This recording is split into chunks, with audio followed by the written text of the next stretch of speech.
আসসালামু আলাইকুম গাইস। যারা কার্পেন্টারের কাজে আসতে চাচ্ছেন তাদের জন্য এই ভিডিওটা দেখেন ভাই।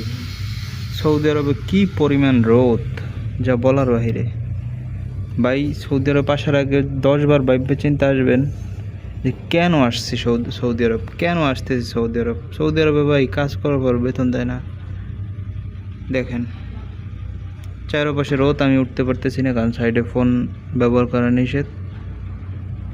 এটা হচ্ছে যে স্টিল ফিক্সারের কাজ, আর নিচের এটা যে কার্পেন্টারের কাজ। তো স্টিল ফিক্সারের কাজ শেষ, এখন কার্পেন্টারের কাজ শুরু হয়েছে। তারপর ডালাইয়ের কাজ, তারপর মেশনের কাজ শুরু হইব। মেশনের কাজ শেষ হওয়ার পর মানে মেশনের ওই যে এটা ডালাই দেব। ডালাই দেওয়ার পর আপনার এগুলো চিপিং, এগুলো চিপিং করবে। চিপিং করার পর তারপর আপনার প্লাস্টার করবে এগুলোর উপর প্লাস্টার করবে। প্লাস্টার করার পর তারপর ওয়াটার প্রুফিং করবে এর উপরে। এটা যেটা সুইমিং পুল, ওয়াটার প্রুফিং করবে। ওয়াটার প্রুফিংয়ের পর তারপর আপনার পানি দিয়ে টেস্ট করবে। 1 সপ্তাহের মতো টেস্ট করবে পানি দিয়ে, যে পানি কোনো জায়গা দিয়ে লিকেজ হয় কিনা। তারপর আপনার টাইলস লাগানো শুরু করবে।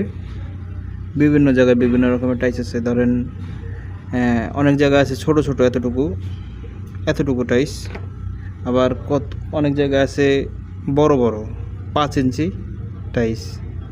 তো যে জায়গায় যেটা লাগে, আমি টাইলসের কাজ করছি। আমার সঠিক এখন মানে আমার কাছে নাই, আমি নেল দেখাই দিতাম আপনাদের। যাই হোক, যদিও ভাই আসেন ভাই, দেশে বসে কাজ বা শিখাইছেন, কথাগুলো শুনতে খারাপ লাগলে ভাই কথা এটাই সত্য। এগুলো হচ্ছে যে বিলা যারে বলে। দেখেন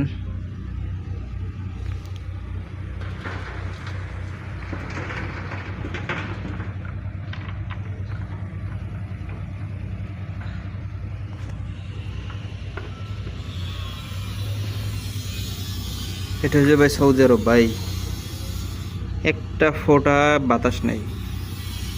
চেহারার অবস্থা খারাপ, চেহারা দেখাইতে পারতেছি না, সরি।